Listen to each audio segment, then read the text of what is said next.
La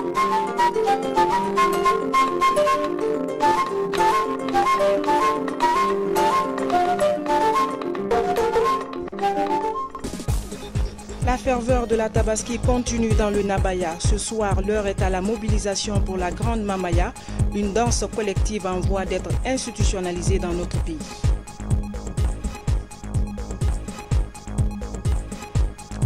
Innovation architecturale avec la présentation d'une maison écologique adaptée au climat de la Guinée. Le projet est dénommé Kaloum Bangri.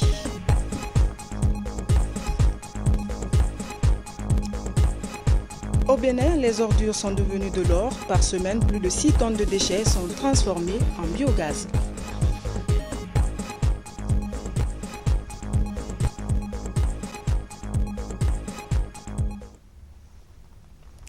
Mesdames et messieurs, bonsoir et bienvenue à tous. On commence tout de suite par la feuille d'audience du président de la République. Professeur Alpha Condé a reçu ce matin au Palais Sérotoria les responsables du groupe chinois Norinco. Ils sont à Conakry dans le cadre de l'inauguration demain à Bouquet de l'usine de fabrication des explosifs à usage civil. Compte rendu Sanassi Keita.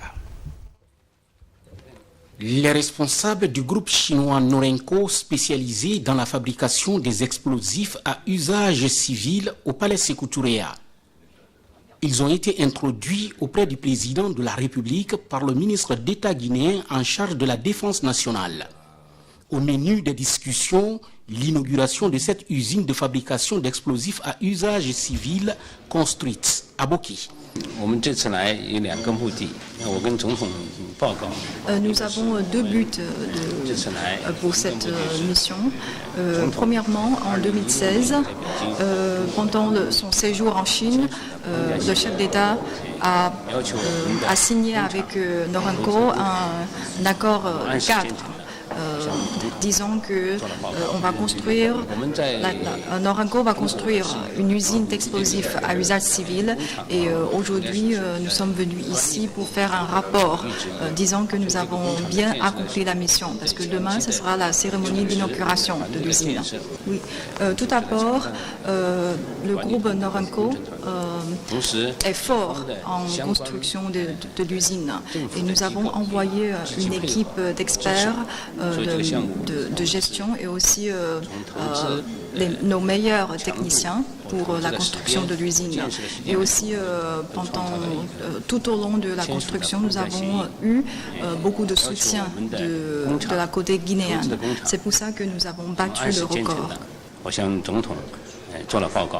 Le ministre d'État en charge de la défense nationale se réjouit aujourd'hui de voir ce protocole d'accord pour la construction de l'usine Norinco entre la Guinée et l'Empire du Mulier se réaliser. C'est une société d'État, la République populaire de Chine, la société Norinco, avec laquelle nous avons signé un protocole d'accord. Donc, ils viennent pour la première fois ici en Guinée pour rencontrer d'abord le président de la République, ensuite les membres du gouvernement pour discuter avec tout le monde sur les opportunités d'investissement de leur société dans notre pays. Voilà la raison principale de la visite aujourd'hui. Cette usine de fabrication des explosifs à usage civil, fruit de la coopération sino-guinéenne, sera donc inaugurée ce jeudi 23 août 2018 à Boki. La ferveur de la Tabaski continue à l'intérieur du pays. Du côté de Kankan-Nabaya, l'heure est à la mobilisation pour la Grande Mamaya, une danse collective devenue aujourd'hui l'une des plus grandes manifestations artistiques. Vu son impact socio-culturel, la Mamaya, un patrimoine culturel, est en voie d'être institutionnalisée en Guinée. Le Premier ministre, chef du gouvernement, est d'ailleurs attendu au grand carrefour de Chérifoula, où se déroulera l'événement pendant 3 jours successifs. Retrouvons Ansoumane Toumani Kamara, l'un de nos envoyés spéciaux, pour nous faire vivre les débuts de cette grande manifestation. Effectivement, Adel Kamara, nous sommes au rond-point Chérifoula à Kankan pour la toute première journée de la Mamaya de 2018. Et vous comprenez la particularité de cette année, c'est que les jeunes de Kankan ont revisité les glorieuses pages historiques de la cité de Nabaya. C'est pourquoi cette année, la Mamaya a pour invité d'honneur la ville de Mamou. Vous savez, entre Kankan et le Fouta théocratique, beaucoup de liens existent.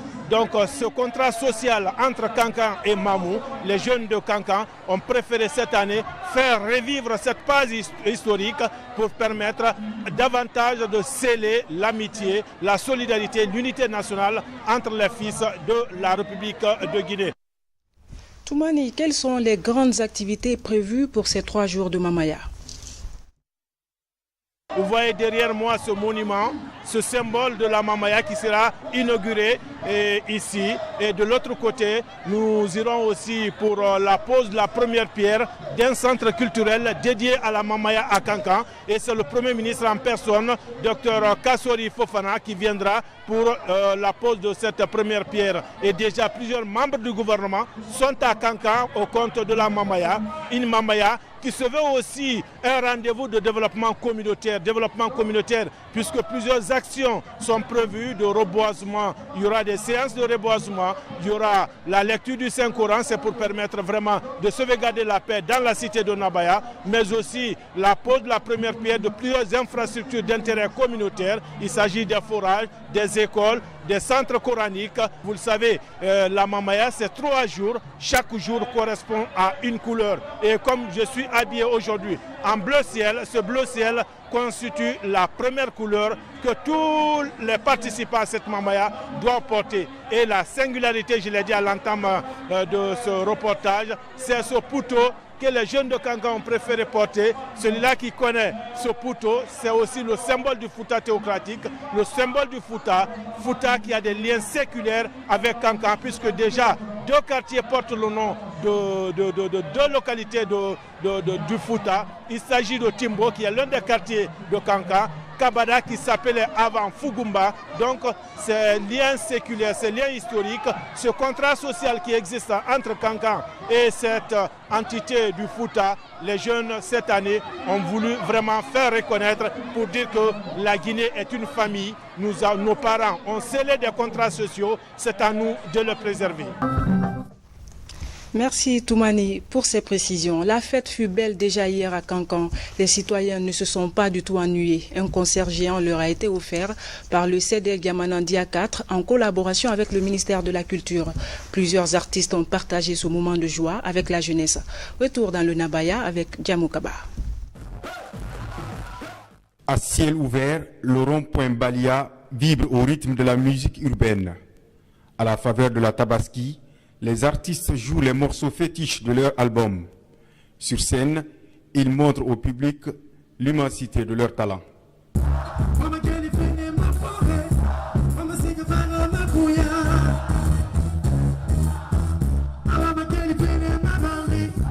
Cet espace coloré, rythmé par des répertoires musicaux, attire le public juvénile passionné de musique urbaine.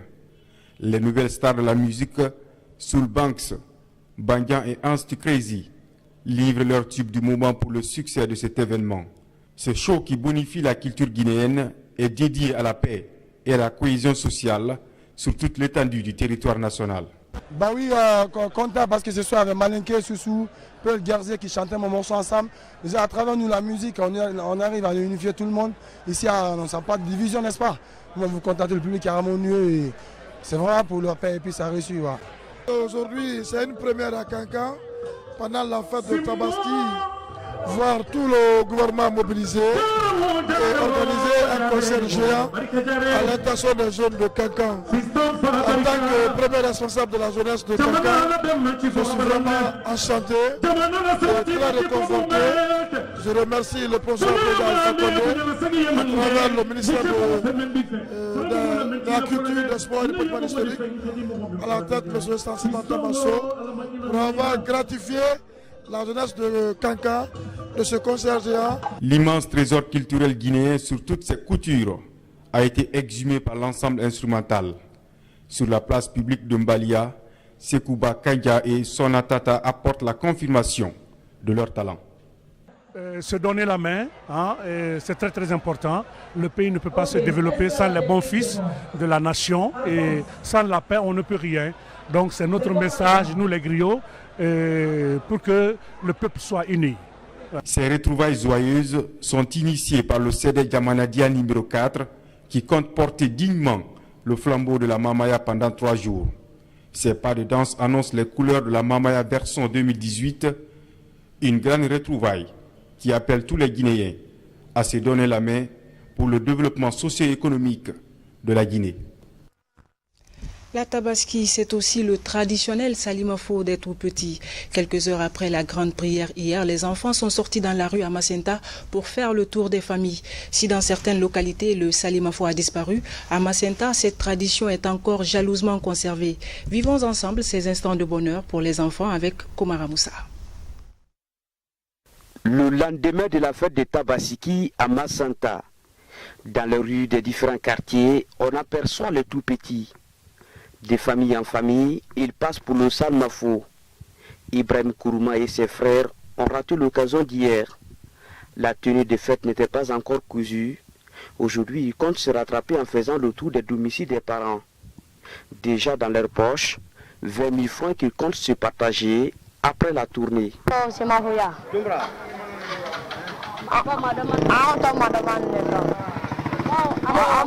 Nous sommes sortis pour le Salimafo. Nous avons eu pour le moment 9 000 francs. Moi, je vais donner à ma mère pour qu'elle m'achète des habits. Contrairement à Ibrahim et ses 3 frères, l'argent de Moussa Traoré est destiné à sa maman pour compléter la dépense quotidienne. Je vais pour le Salimafo à Bamala. Quand je vais gagner beaucoup d'argent, je vais donner à ma mère. Elle va acheter des conditions. Ici, dans la famille Camara au quartier Bamala, ses enfants s'apprêtent à sortir pour le même rituel. Leur itinéraire va leur conduire au quartier Mohamed 5, où réside la plupart de leur famille. Moussoukroua Kamara, par exemple, venu du Conakry, ne connaît pas la ville. Mais avec ses amis, elle ira saluer ses oncles. Nous allons partir nous promener chez notre grand-père, Amadi 5. On va leur dire bonne fête. Contrairement aux enfants de la commune urbaine, les enfants du village cherchent le bois mort pour déposer dans les familles. Comme ici par exemple à Simbédou, ces enfants s'apprêtent à déposer ces fagots dans les familles respectives qui habitent à 5 km de leur village natal. À chacun sa façon de se faire plaisir et de faire plaisir à ses parents. Hier, la Tabaski a été célébrée partout dans le pays, dans la gaieté, avec un seul mot d'ordre, la paix. Dans la ville sainte de Dinguiraye, la Tabala d'Elhadji Oumar Tall a résonné, comme pour rappeler le caractère sacré des liens de coexistence entre nos communautés. Habib Thiam était parmi les fidèles. Ils ne sont pas les précurseurs, mais les héritiers d'une tradition islamique des plus anciennes. La fête de Tabaski. Mardi à Dinguiraye, le rituel est bien observé. Principal point de convergence, la grande mosquée d'Elhadji Oumar Tall qui incarne cette fidélité au serment pris. La fête elle est célébrée avec beaucoup de ferveur, avec beaucoup d'ambiance, avec beaucoup d'enthousiasme. Parce que c'est une fête religieuse, c'est une fête qui est recommandée par le Coran, c'est une fête que Elhadji Oumar lui-même a présidé ici pendant plusieurs années avant qu'il ne quitte. Grâce à ses idées subtiles, le fondateur de la ville sainte avait réussi à rassembler différentes entités autour de lui tout en mettant chaque groupe face à ses responsabilités. Plusieurs décennies après, la ville sainte de Dinguiraye inspire par son engagement à perpétuer cette tradition islamique basée sur la diversité. Il a laissé ici une organisation, Toro, Irla et Nganar, 3 grands groupes à travers lesquels se retrouvaient toutes les ethnies confondues. Il nous a laissé une autre particularité, parce qu'à Dinguiraye, c'est les Bodjé qui font prier. Les Bodjé sont venus de Dalaba. Il leur a confié le miracle. L'office de prière, il dit, je vous confie ça. Parce qu'il est venu avec leur arrière-grand-père, auquel il faisait confiance. Sur tous les plans, de ce jour jusqu'ici, c'est les Bodjé qui font prier à Dinguiraye. Toujours la même lignée, dans la même famille. Autant d'acquis que la grande famille omarienne promet de conserver jalousement à une époque où l'aliénation culturelle guette la nouvelle génération. Une menace que la Tabala d'Elhadji Oumar Tall repousse encore grâce à son raisonnement au cours des grandes rencontres socio-culturelles et islamiques. On change de sujet. Les chrétiens de Guinée sont en Europe pour le pèlerinage marial.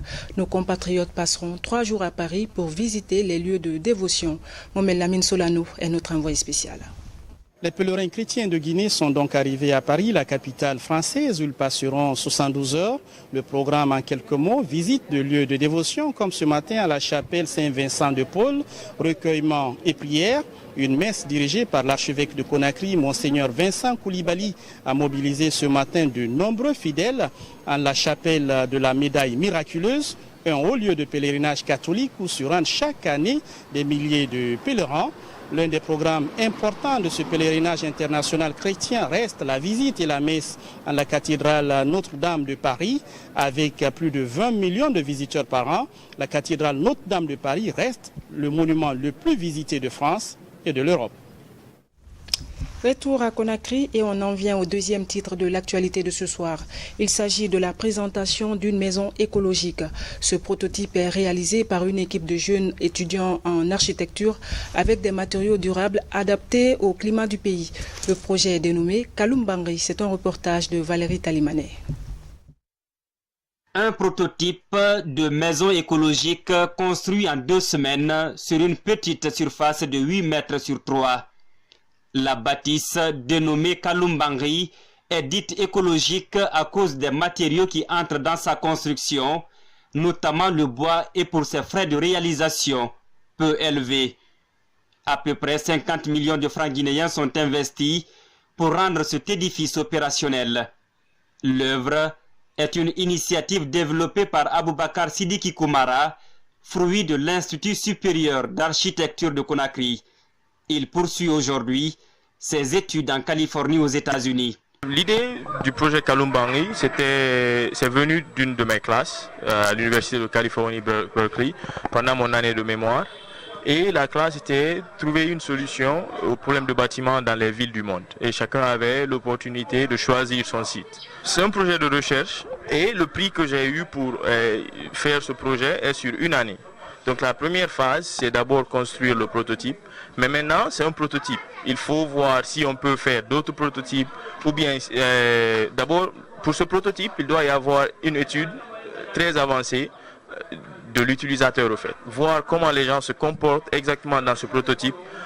Comment le Guinéen lambda qu'on a choisi comme cible du projet, au fait, se sent dans ce prototype. Kalumbangri, ou la maison de Kaloum, est née d'un constat du manque d'habitation dans la capitale, précisément dans la presqu'île de Kaloum. Cette innovation architecturale devrait permettre à chaque citoyen de se doter d'un abri.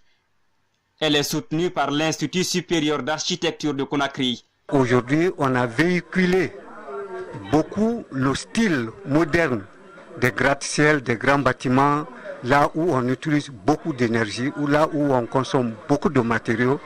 Notre mission, c'est de faire un rétro. Qu'est-ce que ça veut dire le rétro?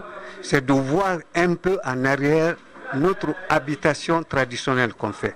Un nouveau type d'habitat qui inspire les jeunes étudiants en architecture qui ont participé à la construction de la maison.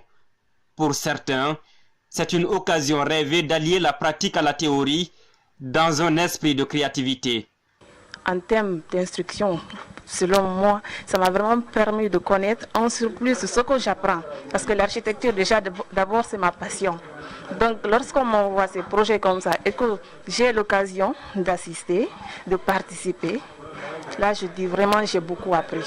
Et je vois des meubles que je vois souvent sur le net, mais comment ça se fait? Et j'ai eu l'opportunité de le faire. Là, je rends grâce vraiment. Cette maison écologique occupe moins d'espace, utilise moins d'électricité et sa réalisation coûte moins cher. Elle offre aussi une multiplicité de fonctionnalités selon le besoin de l'utilisateur. Ce lit, par exemple, peut aussi servir d'étagère après l'avoir rangé. Éducation, plus de 26 000 apprenants sont alphabétisés en langue nationale dans la région de la Basse-Guinée. Ils ont été récemment évalués après 6 mois de formation. Un projet du programme sectoriel de l'éducation piloté sur le terrain par l'ONG Jeunesse Secours. Reportage Francis Coulier.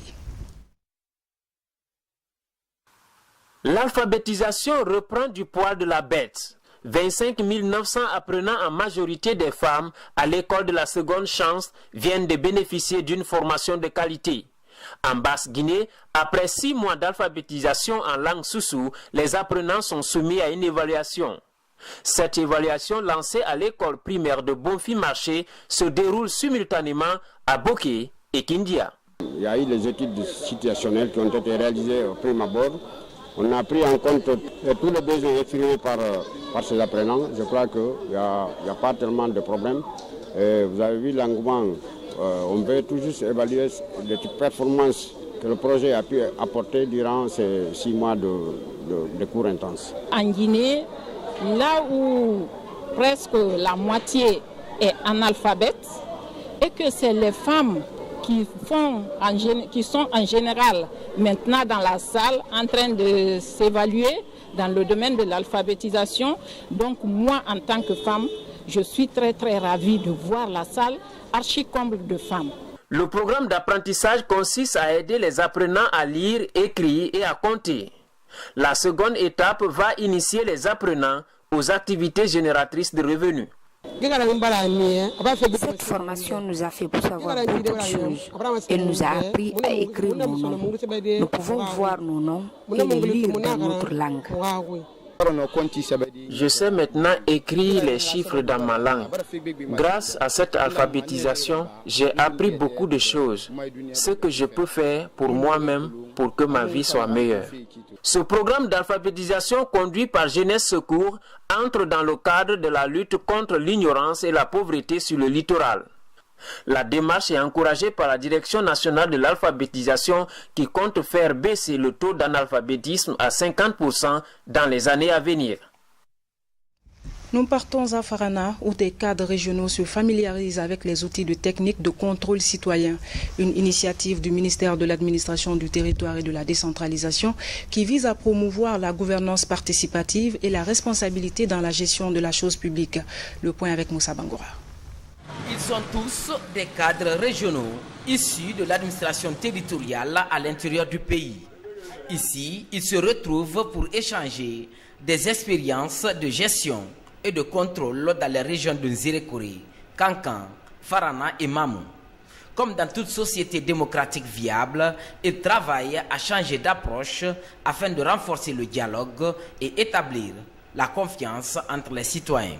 Avec la démocratie participative, chacun a droit à rendre compte et les administrateurs des services déconcentrés qui n'ont pas toute la pédagogie requise pour superviser les services déconcentrés, c'est-à-dire les préfectures et les sous-préfectures, c'est une occasion pour ces services déconcentrés régionaux d'avoir une mainmise pour que quand ils se rendent dans ces collectivités pour des séances de travail, qu'ils soient en mesure d'être à la hauteur des attentes déjà assignées à eux.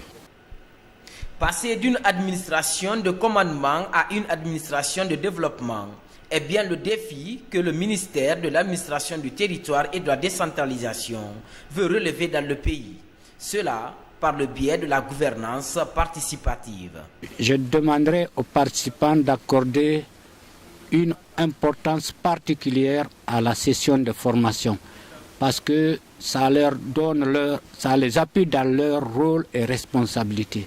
Quant aux citoyens, c'est d'être quand même vigilant, demander des comptes rendus périodiques aux cadres régionaux, préfectoraux et même communaux sur les actions publiques, parce que ça les appartient. C'est pour eux que nous sommes en train de travailler. Le Centre national de formation et de perfectionnement des cadres et élus de Sérédou est le cadre de cette réflexion entre administrateurs. Désormais, ces agents impliqués dans la mise en œuvre du processus de décentralisation rendront compte de l'action publique pour que les citoyens s'impliquent mieux au développement communautaire. On termine avec la page internationale. Au Bénin, les ordures sont devenues de l'or. Par semaine, plus de 6 tonnes de déchets sont transformés en biogaz. Le reste de l'actualité nous conduira en Corée, au Venezuela et aux États-Unis. La compilation du Monde en bref est commentée par Tabansila.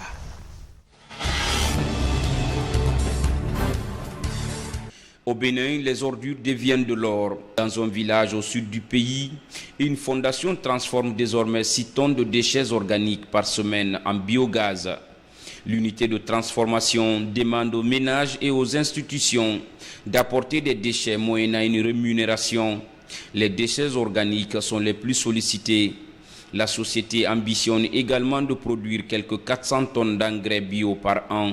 Les déchets ne sont plus de casse-tête, ne sont plus de problèmes, mais les déchets, c'est une opportunité. Comme j'aime bien le dire, les ordures, c'est de l'ordure. On produit du biogaz, on produit du compost, on produit de l'effluent. Tout ça, ça fonctionne avec de l'énergie solaire. On a une distribution d'eau potable, on a de la pisciculture. Donc c'est une vraie économie en fait qui sert la société et qui en fait prend soin de son environnement.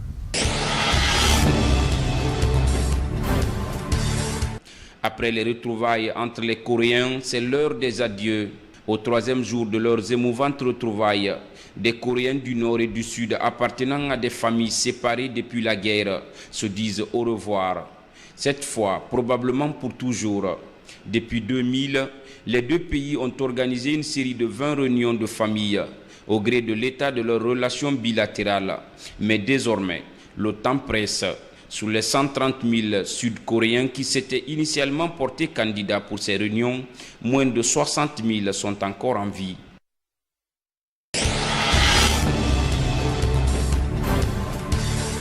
Au Venezuela, des centaines de migrants traversent l'Équateur à pied.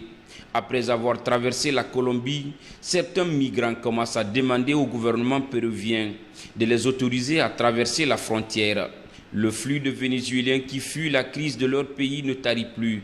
L'Équateur exige de son côté que les réfugiés aient un passeport pour les laisser entrer. La mesure annoncée la semaine dernière est entrée en vigueur samedi. Michael Cohen, l'avocat lâché, se venge de Donald Trump. L'ancien avocat du candidat républicain l'avait enregistré à son insu. Aujourd'hui, ce qu'il sait pourrait se retourner contre Donald Trump. Michael Cohen avait pourtant dit par le passé être prêt à prendre une balle pour Donald Trump. L'ancien avocat de celui qui n'était pas encore président des États-Unis a fait savoir qu'il ne voulait plus jouer les punching balls. Les médias ont diffusé cette semaine des enregistrements de conversation entre Trump et Cohen, ayant eu lieu 2 mois avant l'élection de 2016. La justice est sur le coup.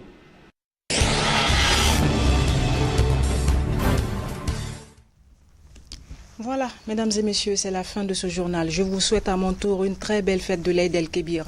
Le programme continue en direct sur notre site internet www.rtgkoloma.info. Bonsoir et à très bientôt.